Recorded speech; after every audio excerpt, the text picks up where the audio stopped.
In recent months, Tim Hortons has Canadians frustrated over alleged abuse of the temporary foreign worker program, yet legacy media won't touch it. When I exposed a Picton, Ontario story involving immigration fraud, forced marriage, exploitation of a minor, and possibly even human trafficking, it went viral. But the local publication called the Picton Gazette focused on my reporting and not the story, comparing it to a KKK cross burning. And no, I'm not kidding. So let's dig in. Now, just to backtrack for a moment, because if you haven't seen my 2 previous reports on this topic, I went into that Tim Hortons location peacefully twice and once more after police were called. I used the bathroom, I asked questions, B-roll for visual context. I even had to give one woman tissue from my purse because the bathroom was all out, and she confirmed the sentiment that Tim Hortons has gone downhill in recent years. It comes in handy, that's for sure. Yeah. No, well, these days Tim Hortons is really deteriorating. It is. You're right. Yes. It's not like it used to be before where you'd come in and everything for prestige. Yeah. And I agree with you. It's fallen down. Now, in the clip that went viral, police originally thought they were responding to a trespass call about a protester outside of this establishment, but it turned out the call was about me. The owner called, but he's not here. So he's claiming that that gentleman who was trespassed came into the store. Not the gentleman, the lady. What lady? The one who's running the. Yeah. And what's wrong with that? So he said that no one, like, she's trespassing in the private property. How is she trespassing? Like, he was like standing in the lobby. She is an independent journalist. She was never trespassed from this property, and she has her 100% rights to be here. Just because your boss doesn't like the fact that an independent journalist is in here video recording, that's not up to him.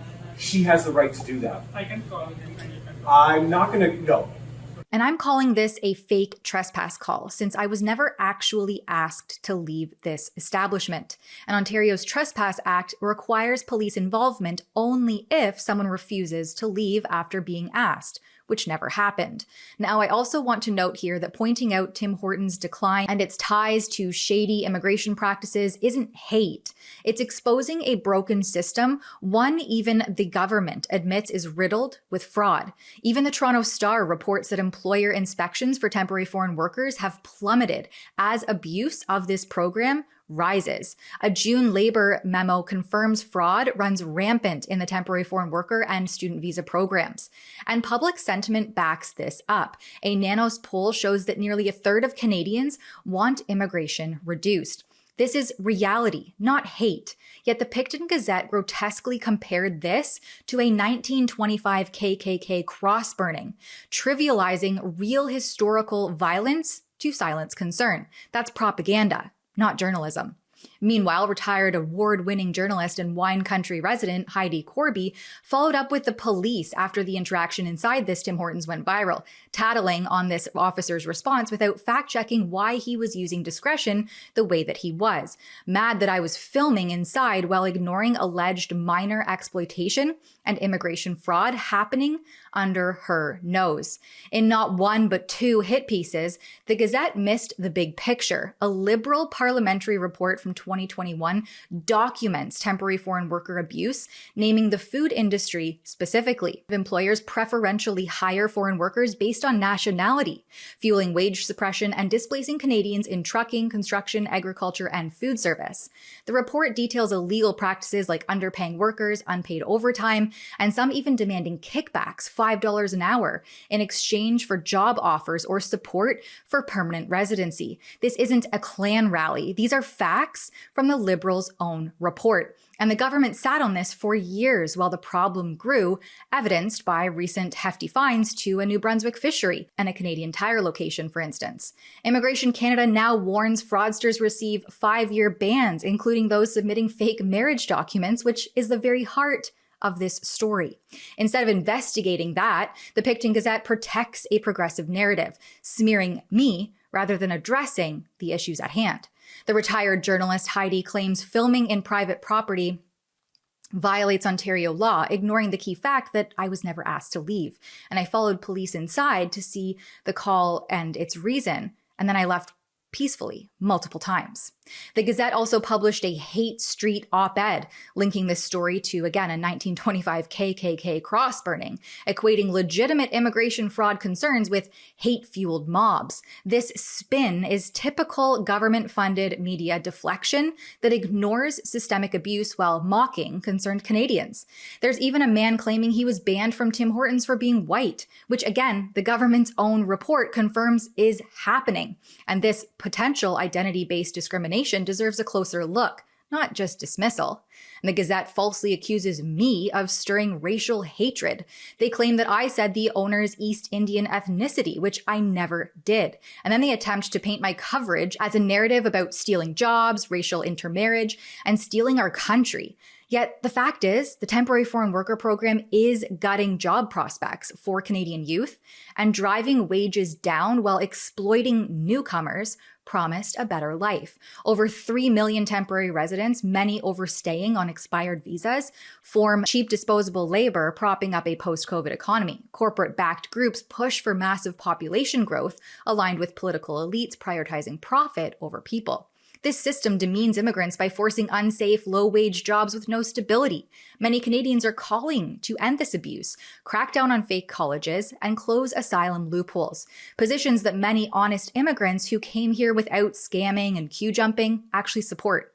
If the Gazette had done real journalism, they'd have exposed this grotesque failure, hurting workers and Canadians alike. Adding insult to injury, 2023 saw a record-breaking surge in international students, with more than 1 million students enrolling in college or university, and the vast majority of them are coming from India. With this influx comes an increase in diploma mill scams, which has the Auditor General probing this racket.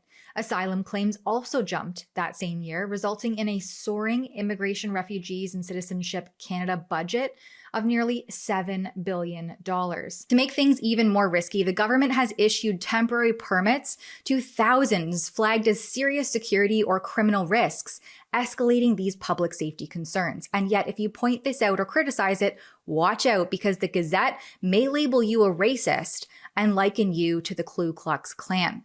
Now, the Gazette tries to throw around that they are QCJO designated, that is, Qualified Canadian Journalism Organization, which makes them eligible for tax breaks and government subsidies, as if that somehow proves their credibility rather than their alignment with state-approved narratives. And I think that it's safe to say they're jealous an independent journalist scooped their story.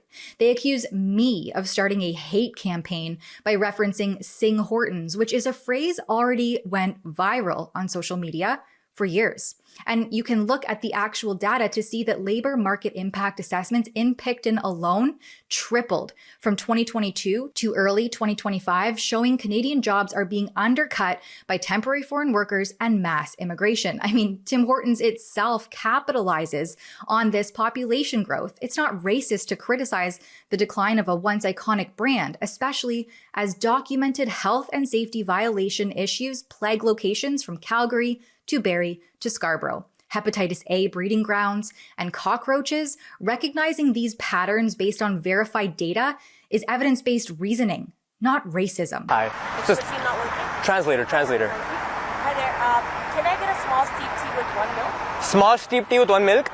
Just a translator. Oh. It's because all my cousins came here and they first took over Canada, and now they took over Tim Hortons, and honestly, I just want to make Tim Hortons white again. Hi, may I take your order? Hi. Can I please get a turkey bacon club? A turkey bacon club?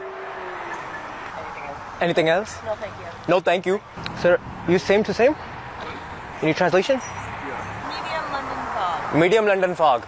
Anything else? Anything else? A 10-pack of assorted Timbits. 10-pack assorted Timbits. Thank you very much. A double chocolate donut, please. A double chocolate donut, please. Hey, hello. Hi. Who are you? The Gazette fails to bring facts on immigration fraud, offering empty rhetoric instead. They ignore how, in just one example, the Ontario Immigrant Nominee Program has devolved into a pay-to-play scheme where government-approved jobs tied to labor market impact assessments called LMIAs, which are meant to ensure no Canadian can fill the role, are openly sold on sites like Kijiji for tens of thousands of dollars.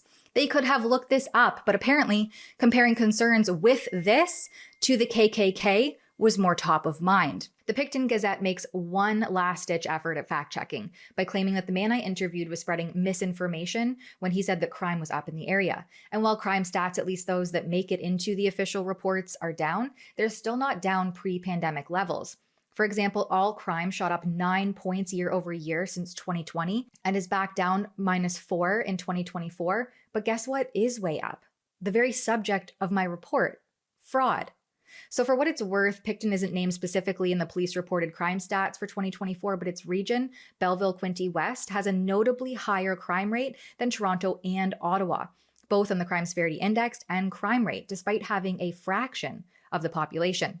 Their closing line, fake news, hate news, it's all bad news, ignores the real news, rising fraud, disappearing jobs, and eroded trust in government and institutions. Now, I had reached out and offered the Gazette's publisher, Christopher Fanning, a chance to correct inaccuracies before doing this report. And since his responses are riddled with logical fallacies, misrepresentations, and smug condensation disguised as journalistic principle, I'm going to feature them in a separate follow-up report. It's easy to hide behind op-eds while refusing to face facts anyone can verify with basic research.